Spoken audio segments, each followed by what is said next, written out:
రీసెంట్గా నెల్లూరు నుంచి చెన్నై ఎయిర్పోర్ట్కి వెళ్ళే టైంలో డ్రైవర్ అన్నతో ఒక ఇంపార్టెంట్ కన్వర్జేషన్ ఒకటి జరిగింది. చాలా ఇంపార్టెంట్. సో అనుకోకుండా వీడియోని లాస్ట్ వరకు చూడండి. చెప్పనా? అదే ఎర్లీ మార్నింగ్ ఒక సర్వేని పికప్ చేయాలండి. మామూలుగా మేము రియల్ ఎస్టేట్ చేస్తుంటాం కదా. ఓకే. ఎర్లీ మార్నింగ్ వచ్చేసి ఆ సర్వేయర్ ని 4:30కే పోయి అతనికి కనిపించాలన్నమాట. ఓకే. ఎవరు కనిపిస్తారో వాళ్ళకి వస్తాడు అతను. ఓకే. సరే మా సార్ చెప్పాడు, ముందు రోజు చెప్పేశాడు కాబట్టి ఎర్లీ మార్నింగ్ పోయి వాళ్ళకి పెళ్లి కొట్టాను. వచ్చాడు, అలీబాయ్ ఓకే రెడీ వచ్చేస్తాను ఒక అరగంటలో స్నానం చేసుకుని అన్నాడు. వెయిట్ చేస్తున్నా. నా పేరు అలీ. ఓకే. వెయిట్ చేస్తుంటే ఈ నమాజ్ చదువుకొని ఒక నలుగురు వచ్చారు. అంటే ఏజ్డ్ పర్సన్స్ ఉంటారు కదా, నమాజ్ చేసుకుని వస్తున్నారు బయటికి, మసీద్ నుంచి బయటకు వచ్చి. నా వాళ్ళకం చూసి ముస్లిమే కదా అన్నాడు. ఓకే అవునండి అన్న. ఏమి ఇక్కడ నిలబడుకో ఉన్నారు అన్నాడు. డ్యూటీకి సార్ కోసం వచ్చాను, ఆయన కోసం వెయిట్ చేస్తున్నాను అన్న. అట్ట కాదండి మీరు నమాజ్కి రాలేదు ఏమి అని అడిగాడు. కరెక్టే సార్, నమాజ్కి వస్తే ఇక్కడ పనిలో ఉన్నాను కదా, డ్యూటీలో ఉన్నాను కదా, సార్ పని చెప్పున్నారు, వెయిట్ మన పని కోసం వచ్చిందని ఆగున్నాను అన్న. ఏ కులస్తుడు కూడా మీకు నమాజ్కి పోయినా అంటే వద్దండు, అందరూ పర్మిషన్ ఇస్తారు అన్నాడు. మీరు తప్పది ఆ మాట చెప్పాకండి అన్నాడు.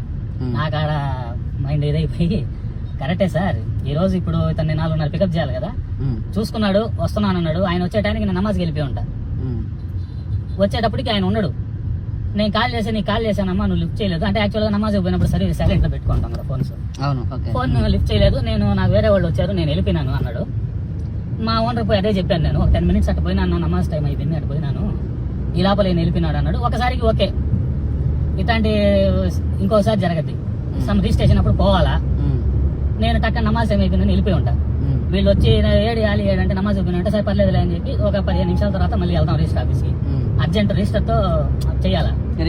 ఆడ పోయినప్పుడు రిజిస్టర్ లేడండి, ఒక ఈవినింగ్ కానీ ఇంకా రేపు కానీ చూసుకుందాం, రేపు రండి అని చెప్పి వాళ్ళు దాన్ని ఆపుతారు. రిజిస్ట్రేషన్ కాలేదు కాబట్టి ఇంకా మసాట్ రోజు చూసుకుందాలని దమ్ముగా అయిపోతాడు, ఆయనకి ఏం ఇబ్బంది లేదు, రేపు చూసుకుందాంలే అన్నాడు. ఇట్లాంటి ఒక 4-5 సంఘటనలు జరిగినాయి అనుకోండి. ఆయనేమో మంచోడే, ఈ పక్కన ఉండే వాళ్ళు ఏం చెప్తారు, దేనికైనా నువ్వు ఈ సాయిబులను పెట్టుకొని ఈడు ఎంతసేపటికి నమాజ్ అంటాడు, మొన్న చూస్తే ఆ సర్వేర్ కాడ అట్ట పోయాడు, ఈ రోజు చూస్తే రిజిస్ట్రేషన్ అప్పుడు ఇట్ట పోతున్నాడు, ఇతను హిందువుని పెట్టుకొని ఏకతున్నావు, వేరే వాడిని పెట్టుకుందాంలే, మన హిందువుని పెట్టుకుందాం అని చెప్పి అనుకుంటారు. ఒక 4 రోజులకి అతను కూడా అనిపిస్తుంది నన్ను ఉద్యోగాలు తీసేస్తారు సార్, తీసేసి నువ్వు బల్లేదు లేకపోతే నీ ఆడని చూసుకో అని చెప్పి వేరే వాడిని పెట్టుకుంటాడు. దీనివల్ల నాకు లాస్ కదా, నా భార్య నా పెళ్ళాం బిడ్డలు ఆయన ఇచ్చే డబ్బులతో నేను పోషించుకుంటున్నా. కేవలం నమాజ్ కోసం పోయి నేను ఉద్యోగం పోగొట్టుకున్నట్టే కదా. చదవాలా, ఇప్పుడు ఖాళీగా ఉన్నప్పుడు చదవాలా, అంతేగాని దానికోసంగా మనం ఉద్యోగం వదిలేసి నేను నమాజ్కి పోతున్నాను, ఇది తాత్కాలికం అండి.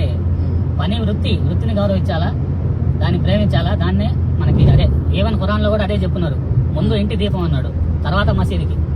అది ముస్లిమ్స్ లో చెప్తారు, పహలే ఘర్కు వచ్చి రాగు బాద్ మసీద్కి వచ్చి రాగని చెప్పేసి. అంతేగాని పెళ్ళాం బిడ్డలను రోడ్డు మీద వదిలేసి నమాజులు జరిగేస్తే దేవుడు ఇచ్చాడు ఓకే, కానీ మనం కూడా కష్టం చేయాలి కదా. అది నా పర్సనల్, ఇది నేను అందరినీ చేయమని చెప్పడం లేదు, నా వరకు అది చెప్పుకున్నా వాళ్ళకి నేను. అప్పుడు ఆయన వెనక చేరి నన్ను సూపర్ అండి మీరు, ఈ సమాధానం ఎవరు చెప్పలేకపోయినారు, నా దగ్గర కూడా ఎంతో మంది ముస్లిమ్స్ వస్తుంటారు, ఇదే టైంకి నేను పికప్ చేసుకుంటాను నన్ను, ఇంత దేనికి వాళ్ళ ఎదురింట్లో ఒక అతను న్యూస్ పేపర్ వేసి ఎర్లీ మార్నింగ్ అదే పేపర్లు వేసి వస్తారు కదా, అంటే ఇంటింటికి వేయడం కాదు, వాళ్ళు మిల్లు కానీ పేపర్ ఫ్యాక్టరీని తీసుకొచ్చి వేసేసి డిస్ట్రిబ్యూట్ చేసేసి పడుకుంటాడంట. అప్పుడు 4 గంటలకు 4:30కి వస్తాడంట అతను ఇంటికి. అతను పోయి లేపుతుంటాడండి, రా అని. వాడు ఆడొస్తాడు, వాడు వచ్చి పడుకుంటే 4:30కి, ఇంకా వాడిని లేపి నమాజ్ తీసుకోపోతా అంటే వాడు ఆడేస్తాడు. ఇది తప్పు కదా అన్నాడు. వాళ్ళు ఏమన్నా సార్, నేను అదే అన్నా, ఈ వయసులో మీరు వచ్చేసి నన్ను నమాజ్కి రాలేదా అని అడుగుతున్నారు, మీరు సంపాదించే వయసులో మీరు వెళ్ళారా అంటే దానికి సమాధానం లేదు వాళ్ళ దగ్గర లేదు.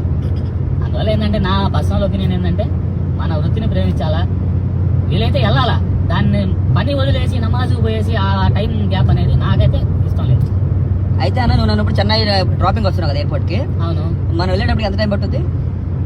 నాకు 12:30 అవుతుంది కదా. చూశారు కదా వీడియో మొత్తం.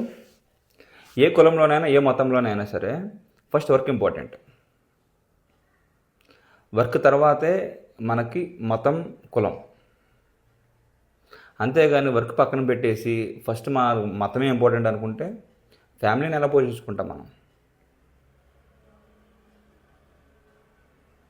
ఇది జస్ట్ ఒక అవేర్నెస్ వీడియో మాత్రమే. ఈ వీడియో మీద మీ ఒపీనియన్ అంటూ కామెంట్లో చెప్పండి. Thank you.